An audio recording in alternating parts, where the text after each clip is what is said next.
오늘 말씀의 제목은 하나님의 것을 인정하는 삶이라는 제목의 말씀입니다. 저희 가정에는 지금 5살짜리 쌍둥이 아이들이 있습니다. 하나는 남자아이고요, 하나는 여자아이입니다. 말씀을 준비하다가 문득 이게 생각이 나더라고요. 재작년쯤에 이제 3살쯤 됐을 때 아이들에게 가르쳤던 그 재롱이죠. 재롱. 그 중에 하나가 뭐였냐면 아이들을 씻길 때 이제 세면대 앞에 세워놓고 앞에 큰 거울을 같이 보면서 이렇게 물어봅니다. 제가 하나님 거 어디 있어? 이렇게 물어보면 저희 아이들이 둘 다 똑같이 손을 가슴에 얹고 우와 이렇게 했었습니다. 이게 지금 제가 해서 이렇게 별론데 저희 아이들이 했을 땐 굉장히 귀여웠습니다. 이게 사실 처음에는 하나님 거 어딨어? 이런 질문이 아니었고 처음에는 아빠 거 어딨어? 라는 질문에서부터 시작이 됐습니다. 몇 번 하다 보니까 그래도 이제 목사로서의 조금의 그 양심의 거리낌이 있어서 하나님 거 어딨어? 라는 질문을 이렇게 바꿨습니다. 이게 점점 하다 보니까 아이들이 아빠 거 어딨어? 라는 질문은 대답을 안 하고 하나님 거 어딨어? 라는 질문에만 대답을 하더라고요. 혹시나 해서 아까도 잠깐 이제 물어봤었습니다. 아이들에게 하나님 거 어디 있어? 물어봤더니 여기 마음 안에 있다고 얘기를 하더라고요. 그래서 다시 이야기를 해줬습니다. 지금 이레세아의 눈, 코, 입, 머리, 발, 배, 다리 이게 다 하나님 거야. 이렇게 얘기를 해주고 내려왔습니다. 태어났을 때 굉장히 어렵고 힘들게 태어났습니다. 7개월 만에 태어났습니다. 그리고 아이들 뭐 이렇게 출산할 그럴 기미가 있어서 태어났던 게 아니고 사모가 몸이 갑자기 안 좋아져서 응급으로 급하게 이제 아들 심장 소리가 들리지 않는다고 해서 이렇게 꺼냈습니다. 그렇게 어렵게 또 그런 시절들을 보내고 지금은 그 누구보다 잘 자라고 있고요. 그 누구보다 엄마 아빠 말을 안 듣고 있습니다. 그런 저희 아이들도 그렇고 한없이 부족한 저도 그렇고 지금 이 자리에 앉아 계신 여러분들도 다 하나님의 것인 줄 믿습니다. 뿐만 아니라 지금 우리의 눈을 들어서 우리 눈으로 볼 수 있는 그 모든 것들이 다 하나님의 것입니다. 이 시간 모든 것이 다 하나님의 것임을 다시 한번 기억하는 시간이 되시기를 소망합니다. 하나님께서 사랑하시던 이스라엘 백성들에게 참으로 놀라운 말씀을 오늘 본문을 통해서 선포하고 있습니다. 8절입니다. 곡식과 새 포도주와 기름은 내가 그에게 준 것이요 그들이 바알을 위하여 쓴 은과 금도 내가 그에게 더하여 준 것이거늘 그가 알지 못하도다. 북이스라엘의 가장 큰 문제점은 알아야 할 것을 알지 못하는 데 있었습니다. 신앙이 무엇일까요? 신앙은 알아야 할 것을 아는 것에 있습니다. 사도 요한은 영생이란 곧 하나님을 아는 것이라고 말했고요. 베드로는 가이사라 빌립보에서 주는 그리스도시요 살아계신 하나님의 아들입니다 라고 아주 분명하게 고백했습니다. 주님은 당신의 백성들로부터 당신이 사랑하시는 백성들로부터 이러한 진심 어린 고백을 듣기 원하십니다.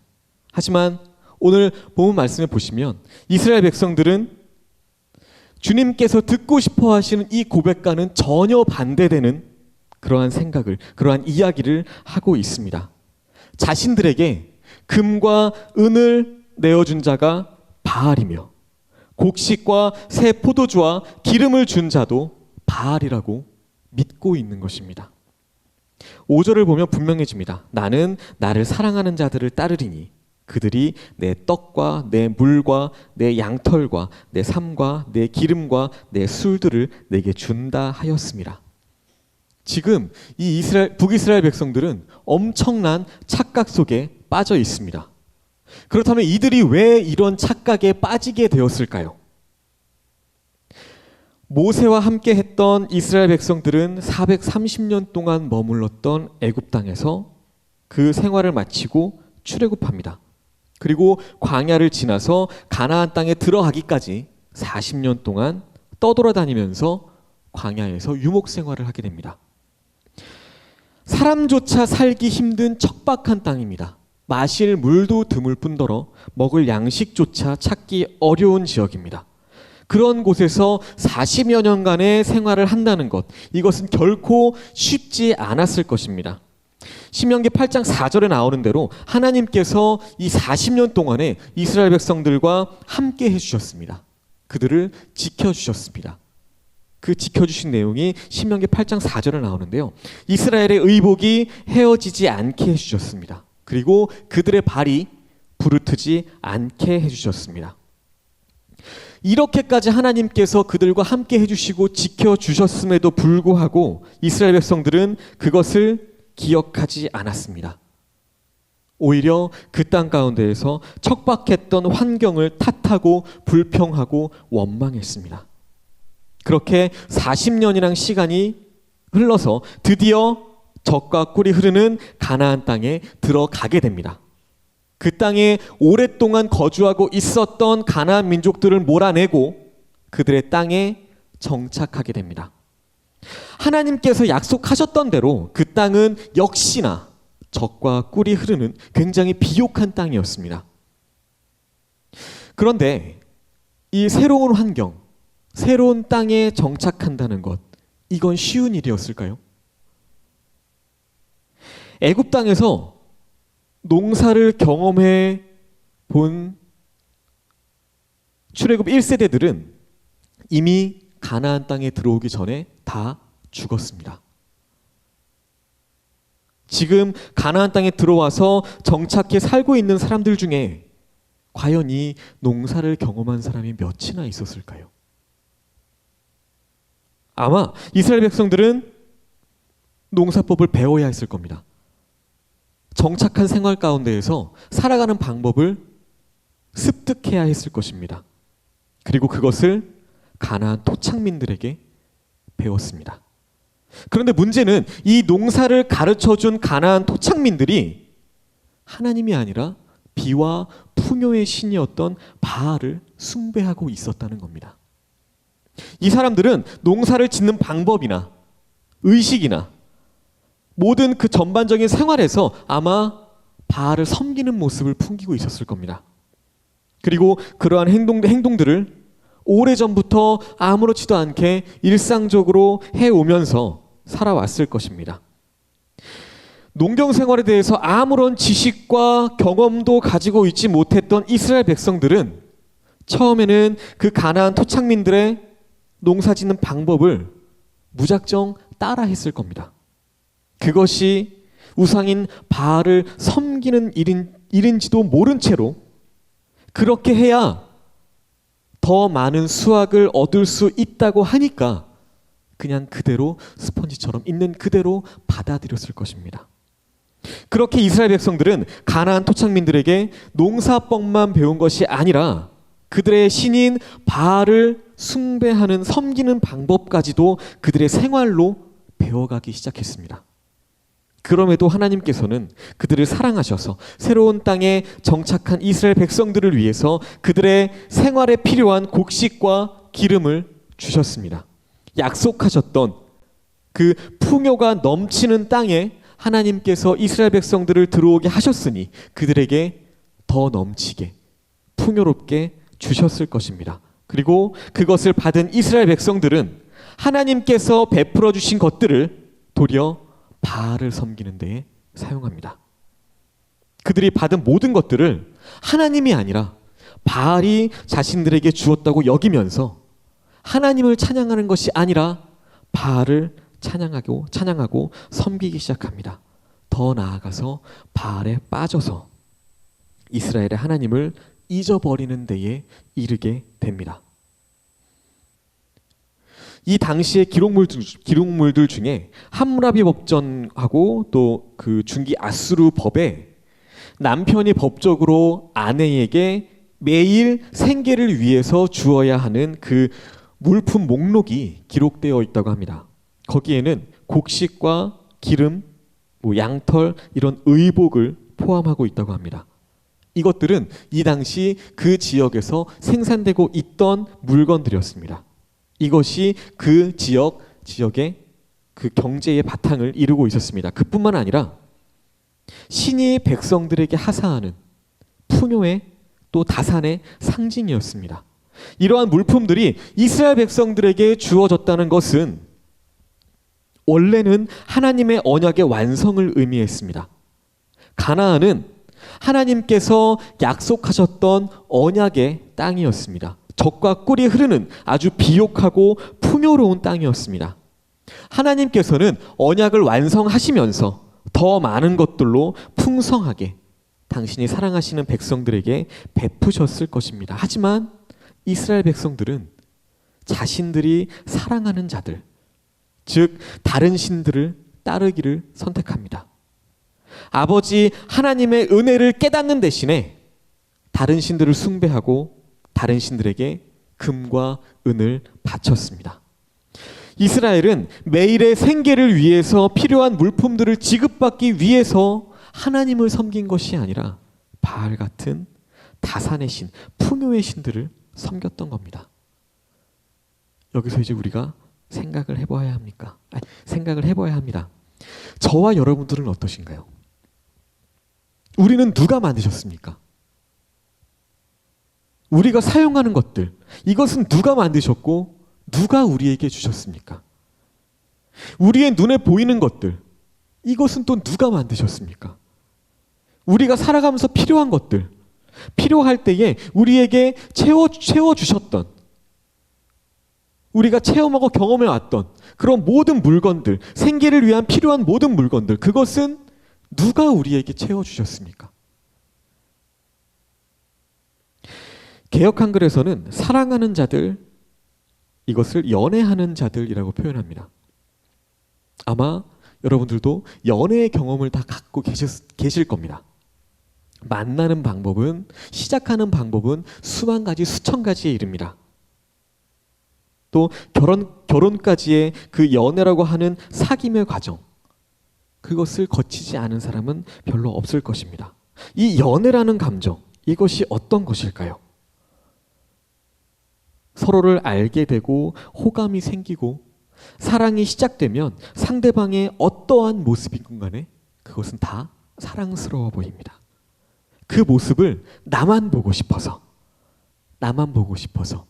질투를 하기도 하고요.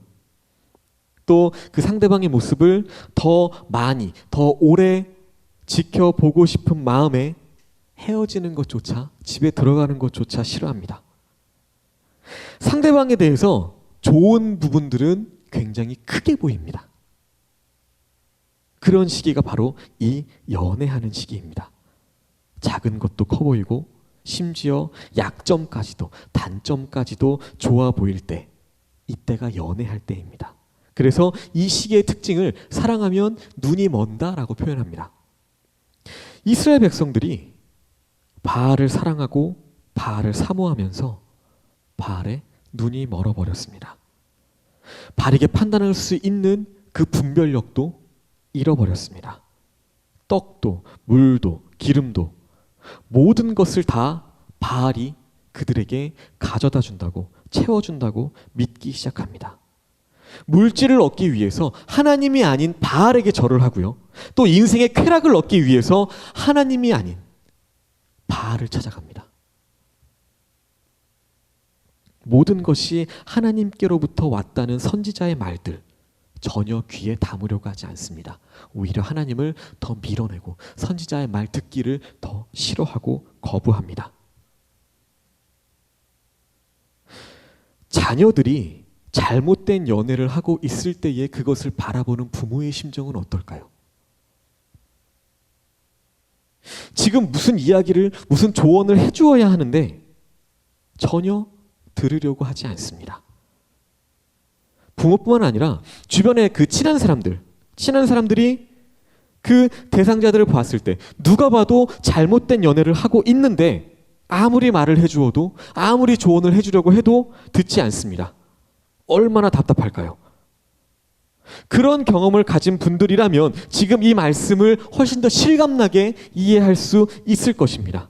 그래, 바로 그 마음일 거야. 하나님께서 이스라엘 백성들을 향해서 가지고 계신 그 감정, 아무리 호세아 선지자를 통해서 하나님께서 올바른 말씀을 해주셔도 마음에 새기지 않으려고 하는 그 모습들, 그리고 하나님의 말씀이 아니라 바알의 이야기에만 온통 푹 빠져서 그대로 마음을 빼앗기고 있는 이스라엘 백성들의 모습, 하나님께서 보시기에 얼마나 그 모습이 안타까웠을까요? 북이스라엘의 문제, 그들이 갖고 있던 문제는 바로 알아야 할 것을 모르고 산다는 것이 문제였습니다. 곡식과 새 포도주와 기름, 즉 삶의 모든 필요한 것들, 그것을 다 하나님께서 그들에게 허락하신 은혜의 선물들인데 그것을 하나님이 아닌 바알에게 받았다고 하니까 얼마나 하나님께서 기가 막히셨을까요? 이것을 어떻게 적용할 수 있을까 생각해 보다가 헌금에 대해서 한번 생각을 해보게 되었습니다. 어떠한 마음으로 헌금을 드리시나요? 감사 헌금을 한번 생각해 보겠습니다. 굉장히 많은 종류의 감사가 있습니다. 보통은 감사 헌금 봉투에 보면 감사 제목을 적는欄이 있습니다. 그런데 많은 사람들이 그 제목에 내용을 적지 않고요, 이름만 적어서 헌금함에 넣어버립니다.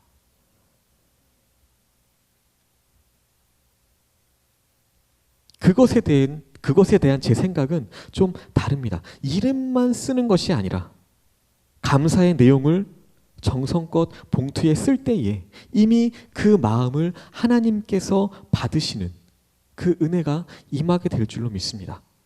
11조는 어떤가요? 성경에서 11조를 드리라고 하니까 나는 예수님을 믿는 사람이고 나는 교회에 잘 다니는 사람이고 나의 또 신앙적인 교회에서의 체면이 있으니까 어쩔 수 없이 의무적으로 그렇게 드리고 계시진 않나요? 어떤 분이 11조를 들으시면서 하신 말씀 중에 제일 마음에 와닿는 표현이 하나 있습니다. 무엇이냐면 하나님의 것을 하나님께 드립니다. 이런 표현입니다. 어찌 보면 굉장히 당연한 표현입니다. 말라기 3장 8절에 보듯이 11조는 하나님의 것입니다. 하지만 그것을 드리기까지, 어쩔 수 없이 드리긴 하지만 그것을 드리기까지 우리는 얼마나 많은 고민을 하고 드립니까? 우리에게 주신, 지금 우리가 누리고 있는 이 시간까지도 하나님의 것입니다. 제가 얼마 전에 어디서 말했던 기억이 나는데, 제가 저희 사모를 만나기 이전에 이제 소개팅을 한번 했었습니다. 고등학교 동창인데 그 친구는 교회를 다니지 않는 친구였습니다. 근데 그 친구가 해야 할 소개팅을 이제 저에게 넘겨준 겁니다. 왜냐면 그 상대방이 교회를 굉장히 열심히 다닌다고 말한 사람이었답니다. 그래서 먼저 연락을 해서 언제 만나는 게 좋겠느냐라고 물어봤습니다. 그랬더니 수요일은 안 되고 이제 목요일 저녁은 괜찮다고 얘기를 하더라고요. 그래서 알겠다 하고 만났습니다. 이런저런 얘기를 하다가 일단 저는 그분이 교회를 굉장히 열심히 다니고 있단 말을 들었으니까요, 이제 그쪽 방면으로도 궁금한 것들을 물어보기 시작했습니다. 그러면서 이제 얘기가 어디까지 갔냐면, 교회에 주일에만 가시나요? 라는 질문을 했었습니다. 그랬더니 이렇게 대답을 하더라고요. 수요일하고 금요일은 안 가요. 주일에만 갑니다. 다시 물었죠, 제가. 왜 수요일, 금요일은 안 가십니까? 물었더니 이렇게 대답을 했습니다. 수요일하고 금요일은 제 거니까요. 제 시간이니까요. 이게 맞나요?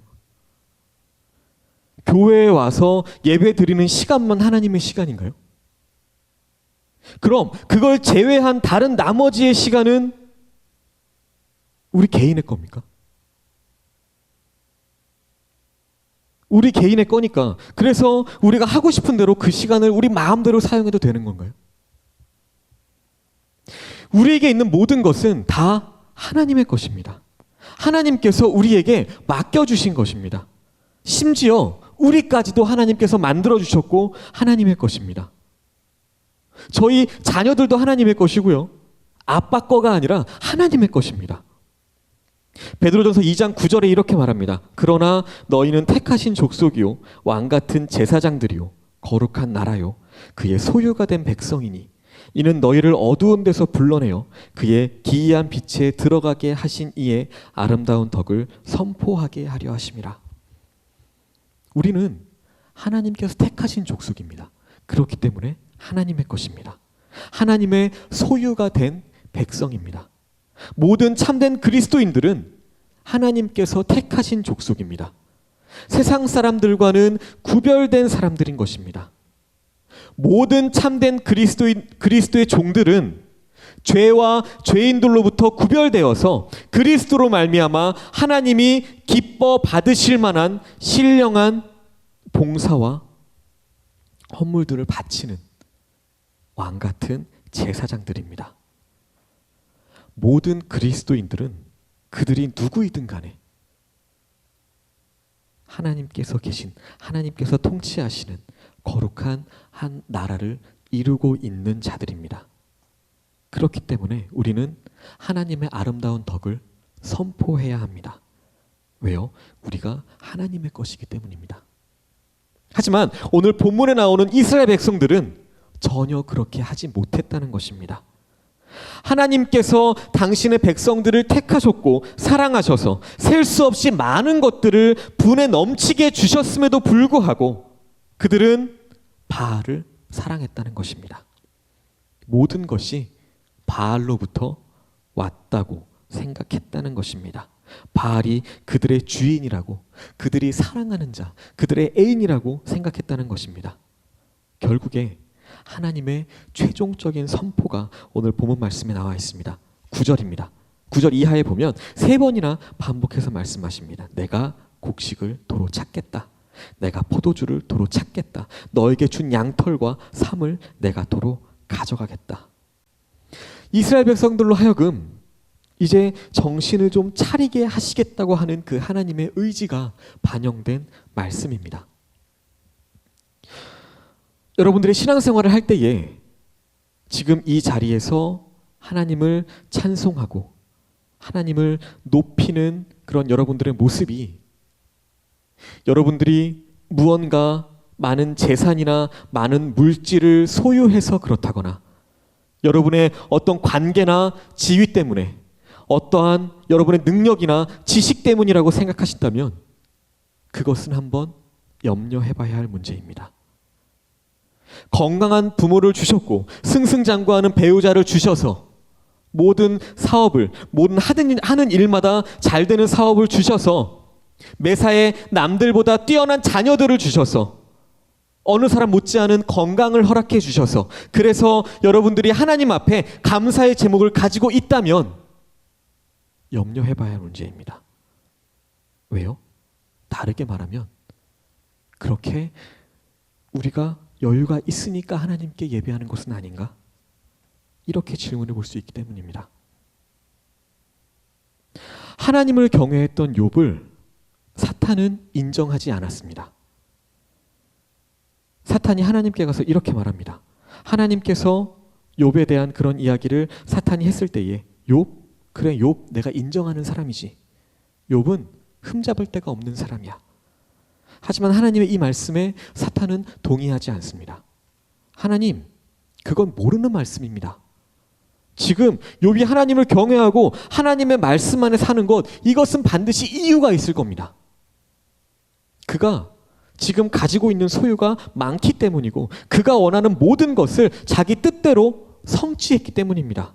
만약에 그에게서 하나님의 소유를 가져가신다면, 그게 가진 모든 것들을 빼앗아 간다면 아마 지금과 달라질 것입니다.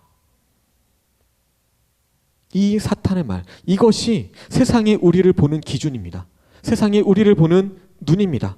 하나님께서 그렇지 않다고 하실 때에 욥은 계속 하나님의 인정을 받았습니다. 하지만 사탄은 계속적으로 욥을 인정하지 않았습니다. 결국에 하나님께서는 생명을 제외한 모든 것을 시험할 수 있도록 사탄에게 권한을 주십니다. 사탄은 제일 먼저 그리고 제일 중요한 부분을 욥에게서 가져갑니다. 무엇일까요? 바로 그의 소유입니다.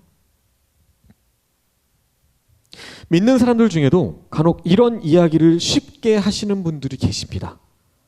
이 세상에서 제일은 돈이지. 돈이 없으면 안 돼. 돈이 있어야 교육도 하고 생활도 하고 내가 하고 싶은 것들도 즐기며 살아갈 수 있습니다. 하지만 우리에게 정말로 중요한 것, 우리의 삶의 가장 우선순위가 되어야 하는 것, 이것이 무엇일까요? 돈이 아닙니다. 물질이 아닙니다. 돈이 아니라 그 돈을 우리에게 허락하신 하나님이 우리의 삶에 있어 가장 우선순위가 되어야 할 것입니다. 사탄은 욥에게서 욥이 가진 소유를 빼앗아가기 시작했습니다. 그리고 자녀들을 빼앗아갔습니다. 집도 빼앗아갔습니다. 모든 양과 소를 빼앗아갔습니다. 결국 모든 소유가 다 떠나갔지만 그럼에도 불구하고 욥은 하나님을 원망하지 않았습니다. 그 다음에는 욥의 그 주변의 관계를 사탄은 허물기 시작합니다. 심지어 그의 아내까지도 욥과의 관계가 끊어집니다. 지금 사탄은 이 욥과의 이런 중요한 관계를 통해서 자기가 하고 싶은 이야기를 욥의 아내를 통해서 하고 있습니다. 욥의 아내가 욥의 그 모든 소유가 다 떠나가고 모든 관계들이 파괴된 이후에 마지막으로 아내가 욥을 찾아와서 이렇게 말합니다. 하나님을 저주하고 죽어버려라. 사실 이 이야기는 사탄이 하고 싶은 이야기였을 것입니다. 이 이야기를 욥의 아내의 입을 빌어서 하고 있는 것입니다. 소유가 없는 상태에서의 신앙, 관계가 깨어진 상태에서의 신앙, 이것이 무슨 의미가 있느냐? 그것을 말하고 싶은 것입니다. 하박국 3장에 보시면 하박국 선지자의 고백이 나옵니다. 비록 외양간에 소가 없을지라도, 비록 무화과 나무에 열매가 없을지라도 이것은 결코 쉽지 않은 고백입니다. 욥은 마지막으로 이렇게 고백합니다. 주시니도 여호와시오, 거두어 가시니도 여호와시오니. 이런 욥과 같은 믿음, 이러한 신앙을 소유하시는 저와 여러분들 되시기 소망합니다. 강한 믿음을 가지고, 든든하고 굳건한 믿음을 가지고, 뿌리가 깊이 내려진 믿음을 가지고 그러한 믿음으로 신앙생활 하시는 저와 여러분들 되시기 바랍니다. 하나님께서는 결국 오늘 본문 9절에서 내가 준 것들을 도로 찾아가면서 잠자는 영혼들을 일깨우겠다라고 말씀하십니다. 내가 곡식을 도로 찾으며 새 포도주를 도로 찾으며 내 양털과 내 삶을 빼앗으리라. 그제서야 이스라엘 백성들이 이게 어떻게 된 것인가? 내가 지금 가지고 있는 것 다 바알이 준 줄 알았는데 이게 도대체 어떻게 된 것인가? 이렇게 눈을 뜨게 될 것입니다. 아까 연애에 대해서 말씀드렸었죠? 사랑만 있으면 평생 행복하게 살 것 같습니다.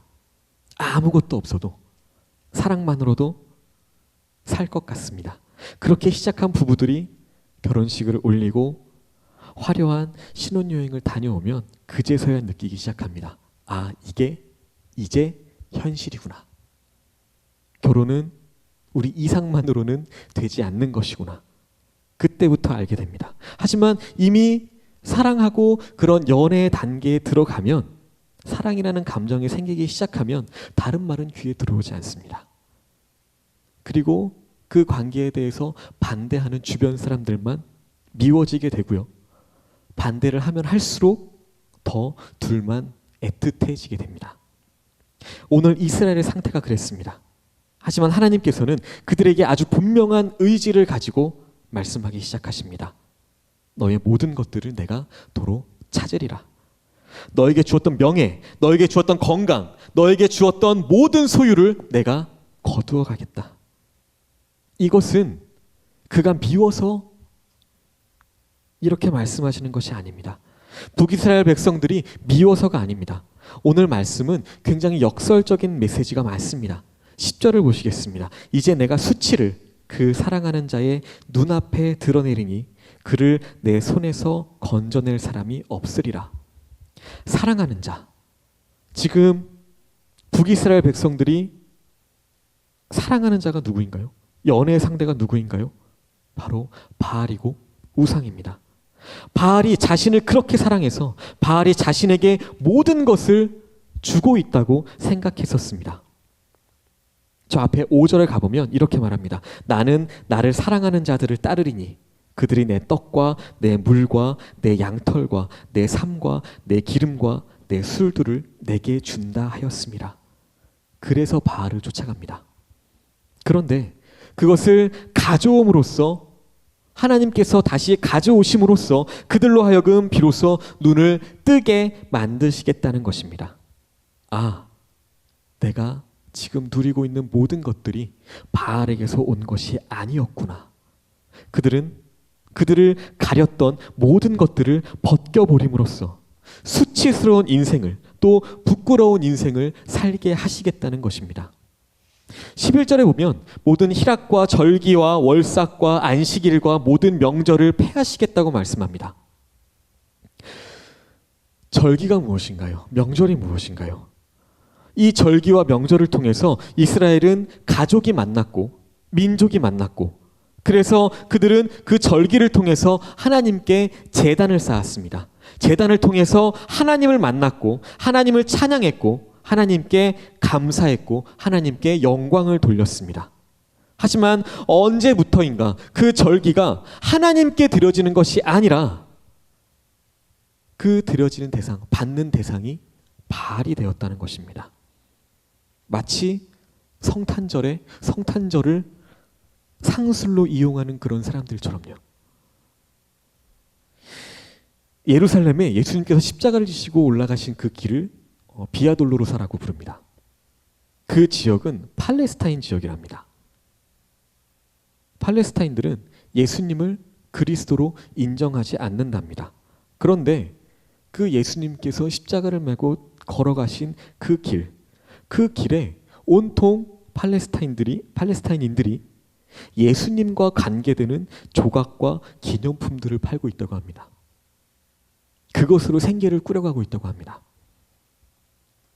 이러한 현상들이 지금 우리가 살아가고 있는 시대에 얼마나 팽배했는지 모릅니다. 하나님은 차라리 그 명절을 폐하여 버리시겠다는 것입니다. 명절은 기쁨을 회복하는 날입니다. 명절은 감사를 회복하는 날입니다. 명절은 우리에게 있어서 우리가 바른 신앙을 회복할 수 있도록 하는 날입니다. 하지만 그 바른 신앙, 바른 기쁨, 바른 감사가 잘못되어지고 왜곡되어진다면 하나님께서는 그 명절 자체를 없애버리시겠다는 것입니다. 오늘 본문 마지막 13절을 보시겠습니다. 그가 귀고리와 폐물로 장식하고 그 사랑하는 자를 따라가서 나를 잊어버리고. 연애하는 사람들의 특징이 뭘까요?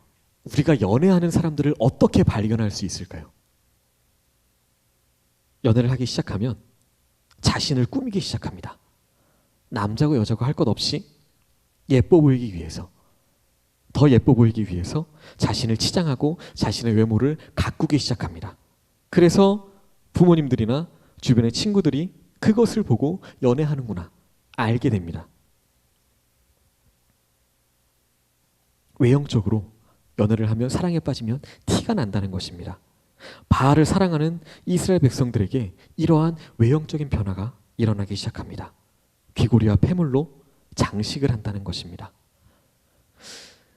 제가 대학교 4학년 때 교생 실습을 나갔습니다. 이제 사범대학 부서울고등학교, 이제 학교 뒤에 있는 그 고등학교의 교생으로 실습을 나갔는데 제가 맡은 반이 고등학교 1학년 여자 반이었습니다. 여자 아이들이 있는 반이었습니다. 지금의 아이들도 그렇지만 그때 아이들도 자신을 굉장히 꾸미고 다녔습니다. 화장도 진하게 하고요. 온갖 냄새가 나는 향수를도 뿌리고요. 교복을 줄이기도 하고요. 이런저런 방법으로 자신을 꾸밉니다. 왜요? 예뻐 보이고 싶으니까요. 하지만 문제가 있었습니다. 제가 가서 절실히 느꼈던 문제가 뭐였냐면 그 아이들은 정말 자기 자신만 꾸밉니다.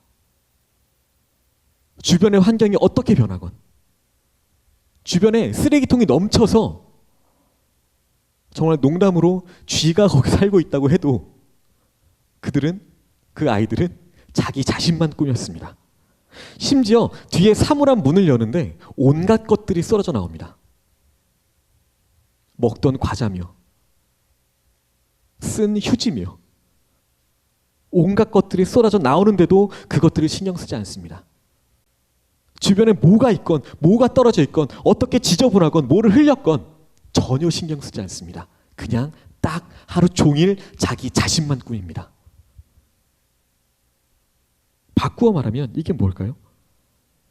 자기 자신만, 자기 중심적인 삶으로, 자기 중심적인 생각으로 그렇게 바뀌어 갔다는 겁니다. 하나님을 알았을 때에는 하나님이 중심이 되어서 주변에 있는 이웃들이 보입니다. 주변의 상황들, 내가 어떻게 하나님의 사랑을 전할 수 있을까? 그렇게 보입니다. 세상 속에, 물질 속에, 우상 속에 빠지면 어떻게 될까요? 다른 사람들이 어찌 되건, 내 주변 환경이 어찌 되건 내 눈에 들어오지 않습니다. 내가 발견하지 못합니다. 나의 모든 관심은 나에게 있습니다. 자기가 중심이 되고 다른 사람, 다른 모든 환경은 저 밖으로 보내버립니다. 하나님께서 우리에게 말씀하십니다. 자기 인생, 자기 육신의 쾌락을 중시해서 살아가는 인생들로 바뀌어버린 이스라엘, 귀고리와 폐물로 장식하면서 사랑하는 자를 따라다니다 보니까 하나님은 잊어버린 지 오래입니다. 그런 자들에게 내가 바알을 따라다닌 시간만큼 벌을 주리라, 이렇게 말씀하십니다. 이스라엘 백성들이 저질렀던 비극, 이것이 안타깝게도 지금까지 이어져 오고 있습니다. 하나님께서는 우리에게 은혜와 형통, 그리고 심지어 하나뿐인 아들, 그 아들을 통한 영원한 구원까지도 우리에게 베풀어 주셨습니다. 하지만 우리는 우리의 그 존재의 근원이신 하나님을 망각하며 살아갑니다. 하나님을 제일 사랑하는 것이 아니라 하나님보다 더 사랑하고 하나님보다 더 추구하는 것들, 그것들을 가지고 살아갑니다. 하나님보다 더 추구하고 더 사랑하고 더 갈망하는 것, 이것이 무엇인가요? 바로 이것들이 우상입니다. 이스라엘 백성들에게는 바알이었던 것처럼 지금 우리에게도 이러한 우상들이 너무나도 많이 있다는 것입니다. 물질, 명예, 나의 체면, 또 이성, 이런 것들이 나에게 있어서 하나님보다 더 많이 생각나고 하나님보다 나를 더 많이 좌지우지하는 것, 이런 것들이 다 우상이라는 것입니다. 인터넷 검색창에 하나님이 아니라 우리가 검색하는 모든 것, 그것이 다 우상일 수 있다는 것입니다. 죄에는 반드시 심판이 따릅니다. 우리의 삶에 죄로 인한 징계가 있다면, 우리가 그 징계가 있음을 느끼고 살아간다면 우리는 그래도 하나님을 찬양해야 합니다. 왜냐하면요, 이것은 하나님께서 아직 나를 잊지 않으셨다는 증거이기 때문입니다. 아직도 나에게 하나님께서는 기대를 걸고 계시다는 것이기 때문입니다. 하나님께서 보내시는 나를 향한 사랑의 신호이고 동시에 내가 죄에서 돌이키시기 원하시는 신호이기 때문입니다. 그런데 내가 잘못된 길로 가고 있는데 나에게 아무런 징계가 없다면 어쩌면 그것이 나에게 있어서 더 큰 하나님의 심판일 수 있습니다. 나에게 있어서 더 큰 재앙일 수 있습니다. 그렇다면 그때에는 정말 우리의 모든 것을 다해서 진심으로 하나님께 회개해야 합니다. 하나님께서 우리에게 물질, 자녀, 건강, 필요한 모든 것을 허락하신 이유는 하나님을 위해서 사용하라는 것입니다. 하나님을 섬기고 그분을 영화롭게 하는 데에 사용하라는 것입니다. 하나님의 나라를 확장시키는 데에 사용하라고 우리에게 그 모든 것을 허락해 주신 것입니다. 하지만 우리는 그것을 잘못 사용합니다. 어리석게도 우리의 정욕과 탐욕을 위해서 그것들을 사용합니다. 하나님의 이름을 욕되게 하는 데에 사용합니다. 하나님께서는 그것을 다시 가져가신다고 말씀하십니다. 우리의 인생에 내가 가지고 있던 것들이 하나 둘 사라지고 있다면 그것은 하나님께서 하나님과의 관계의 회복을 위해서 회개의 자리로 나오라는 경고의 메시지라는 것을 우리는 깨달아야 합니다. 결론입니다. 저는 마지막 13절 그 말씀 안에 하나님께서 이스라엘 백성을 사랑하시는 그 애정이 담겨 있다는 것을 확인해 볼 수 있었습니다. 이것 또한 역설적인 메시지인데, 너희가 바알을 따라서 사랑하고 바알을 따라서 패물과 귀고리와 그런 것들로 장식하면서 바알에게 잘 보이려고 너희들이 그 온갖 정신을 팔아서 수없이 많은 시간을 보냈지만, 너희가 잃어버린 나를 다시 기억하고 다시 전능하신 사랑의 아버지 품으로 다시 돌아와라. 다시 돌아온다면 내가 그 이전의 사랑을 회복하고 그 이전의 은혜를 회복하고 그 이전에 함께했던 기쁨들을 회복하고 너희를 들어 세상에서 명성과 기쁨이 넘치게 하리라. 회복하시겠다고 하는 그 하나님의 의지가 말씀 안에서 담겨져 있었습니다. 오늘 말씀 속에서 하나님 앞에 돌아온다면, 나에게 주어진 모든 것들이 하나님의 것임을 인정한다면, 하나님께서 우리에게 주셨음을 인정한다면, 정말 하나님께서 그들을 사랑하시되 끝까지 사랑하시겠다는 하나님의 속마음을 읽어내시기 바랍니다. 그리고 바알처럼 그런 우상에서 떠나서 전능하신 하나님, 언제나 미쁘신 하나님, 세상과 천하는 변하지만 끝까지 변하지 않는 말씀으로 우리와 함께 하시는 그 하나님과 동행하시면서 새로운 출발을 할 수 있기를, 세상과는 구별된 하나님의 백성으로서 담대하게 이 세상을 살아가시는 저와 여러분들 되시기를 주님의 이름으로 간절히 소망합니다. 이 시간 함께 기도하시겠습니다.